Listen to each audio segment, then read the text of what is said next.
Any chance you found the way out yet, Professor? Not yet. Why don't you look around, Luke? Goodness, it looks like these cells haven't been cleaned in ages. I don't know what these chains are for, but I'm not sure I want to stick around and find out.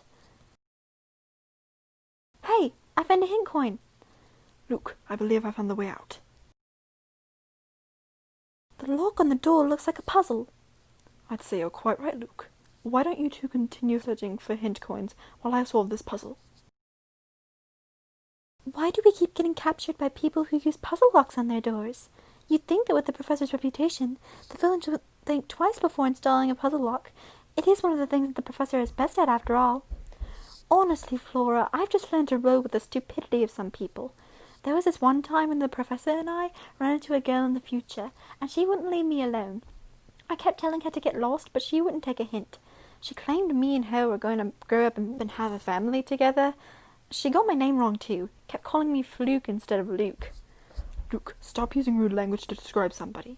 A gentleman always uses polite language, even if a person may irk them. Right.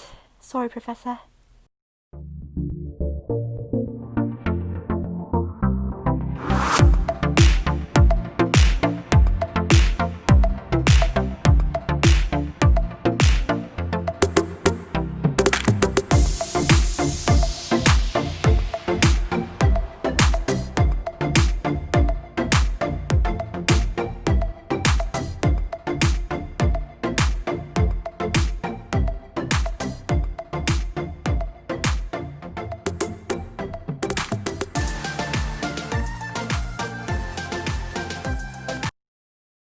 What's up, guys? Sarah here.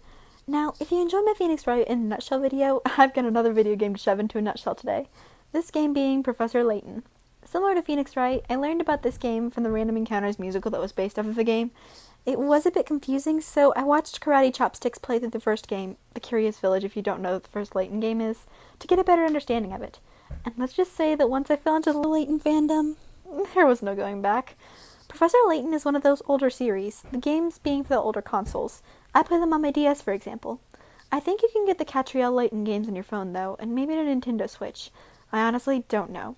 The original trilogy, which are the only games I've seen someone play or have played myself, have really good plot lines. But if there's one thing that you know about Professor Layton, it's that he loves his puzzles. These puzzles can range from riddles to math problems to those sliding or moving or whatever puzzles that take a bajillion moves just to get one piece to the other side.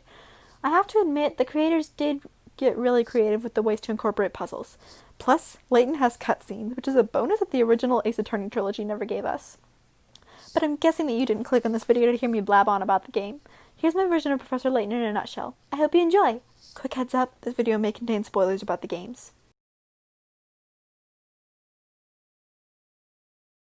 Professor, do you ever wonder how Shakespeare comes up with these sort of stories? I mean, Much Ado About Nothing certainly lives up to its name, but how do you think he came up with the idea of getting into such a big fret over nothing, and then getting it all worked out fine in the end? Well, I'm not sure. However, your mentioning a big fret reminded me of a wonderful puzzle. Would you like to hear it? For one, I think that you should look at the road rather than telling me a puzzle right now. For another, do I have a choice? Puzzle number 1243. How did I end up in this mess? That's what I'm wondering. My, that's an unusual sight. A llama is blocking the path. I have a way with animals, Professor. Leave it to me. Hi there. My name's Luke. You want to go? My, why are animals always so mean to me? I just want to be friends. I find it interesting that literally no one is questioning the fact that you can literally talk to animals, kid. Well, I used to question it, but after spending 3 years with the professor, I don't question much of anything anymore. Look at Professor. Anton hasn't aged in 50 years. He must be a vampire. Our suspicions are correct. Yes, it would seem that way. I have a question for you, Luke. What is it, Professor? Have you ever heard of this puzzle? What? A puzzle? Now? We're in the castle of a possible vampire, and you're worried about puzzles? We need those picarots, Luke. Besides, puzzles help to calm one down. No offense, Professor, but your puzzles do nothing but stress me out. What do you say we go inside and figure out this mystery once and for all? Yeah, just give me a sec, Professor.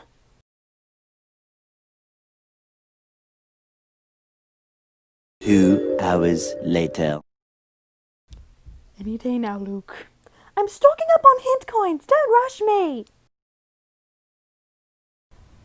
What happens once in a minute, twice in a moment, but never in 1,000 years? This is a bit of a tricky puzzle. Luke, are you sure you can handle it? If I can't, we still have one hint coin left, Professor. What happens once in a minute, twice in a moment, but never in 1,000 years? Here's a hint coin. How do I solve it? This puzzle really isn't that hard if you think about it carefully. What? That's not a hint. What is it then? I don't know, but it's not a hint. Hints are useful. Forget it. I'll just Google the answer. The Professor Layton fandom page has all of the hints for free. Luke, a gentleman never cheats. It's not cheating. It's using my resources. What is the length in meters that separates the first flashlight from the second flashlight? Professor, why does this puzzle sound like a math problem that I would get in my pre-calc math class? You take a pre-calc math class? You're only 12 years old. I'm speaking as Sarah at the moment. Why is the math problem disguised as a puzzle? Games are supposed to be fun, not educational. I'd rather do a sliding puzzle than a math one. Because math is a puzzle in itself? Finally, I got the answer right! Now, why is this answer right? I was so confused.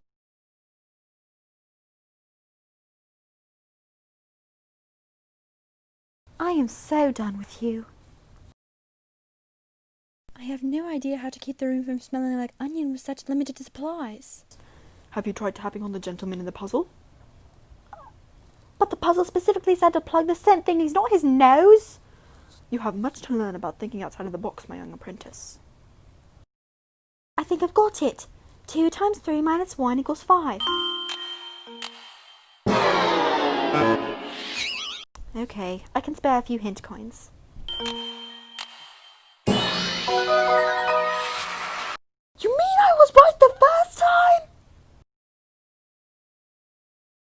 Oh, hang on, Luke. Let me see that.